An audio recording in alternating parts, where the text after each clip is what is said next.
আমি যখন মাছের তেল রান্না করি তখন আগে থেকে আলু বেগুন এগুলো ভেজেই রাখি। তো আলুটা তো দেখলেই ভাজা হয়ে গেছে, নুন হলুদ আর একটু লঙ্কা গুঁড়ো দিয়ে ভেজে রেখেছি। আর এদিকে বেগুনটাকেও ভেজে নেবো। বেগুনটাকে খুব বেশি ভাজবো না, কিন্তু বেগুনে নুন দিইনি, আমি হালকা একটু যেরকম নুন ছিল সেই দিয়েই ভেজে রেখেছি। এবার পেঁয়াজ কুচি করে রেখেছিলাম সেটাকেও দিয়ে ভালোভাবে ভেজে নেবো আর একটু নুন দেবো। আর এদিকে দিয়ে দিয়েছি যে রসুন বাটা।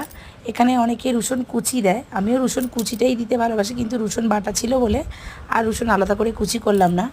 রসুন বাটা আর কাঁচা লঙ্কা দিয়ে দেবো। ঝালটা যে যার প্রয়োজন মতোই দেবে। আমি ঝালটা এই 3-4টে লঙ্কাই দিলাম, এখনকার লঙ্কাগুলো খুব ঝাল, তাই এই 3-4টে লঙ্কা দিয়েই করবো রান্নাটা। আর এখানে কালো জিরে ফোড়ন দিতে হয়। তো যেহেতু আমার ছেলে খায়, আমার ছেলে কালো জিরেটা পছন্দ করে না, তো আমি ওই জন্য কালো জিরেটা একটু স্কিপ করে গেছি। কালো জিরে দিলে খুব ভালো হয়। যেহেতু একটু তেলটা কাতলা মাছের তেল, খুব ভালো করে ধুয়ে জল ঝরিয়ে রেখেছিলাম। এবার তেলটাকে দিয়ে দিয়েছি। তেলটা পরিমাণ একটু বেশি হয়ে গেছিলো বলতে পারো, ওই জন্যই তেলটা থেকে পুরো তেল বেরিয়ে একদম ভর্তি হয়ে গেছিলো, আধকড়া তেল। দেখো তেলটা কিন্তু খুব ভালো ছিল। এবারে তেলটার মধ্যে আবার সামান্য হলুদ আর নুন দিয়ে ভালোভাবে ভাজা ভাজা করে নিয়েছি। দেখো কড়াতে কিন্তু এক ফোঁটাও তেল ছিল না, কতটা তেল বেরিয়েছে।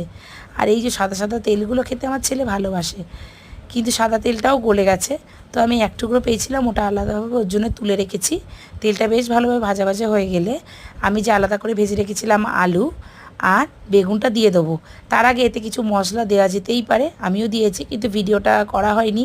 একটু ধনে গুঁড়ো, একটু জিরে গুঁড়ো, একটু লঙ্কার গুঁড়ো, এগুলো দিয়ে বেশ ভালোভাবে নাড়াচাড়া করে ভেজে রাখা আলু আর ভেজে রাখা বেগুন দিয়ে বেশ 2 থেকে 3 মিনিট নাড়াচাড়া করলেই হয়ে যাবে মাছের তেল। দেখো আমার তেলটা এতটাই বেশি হয়ে গেছিলো, তো তেলটা কিন্তু পরিমাণ অনুযায়ী একটু বেশিই হয়ে গেছে মাছের, তাই না? তো যাই হোক, খেতে কিন্তু দারুণ লেগেছিলো। তোমরা চাইলে এরমভাবে ট্রাই করতে পারো। কমেন্ট করে জানিও কেমন লাগে।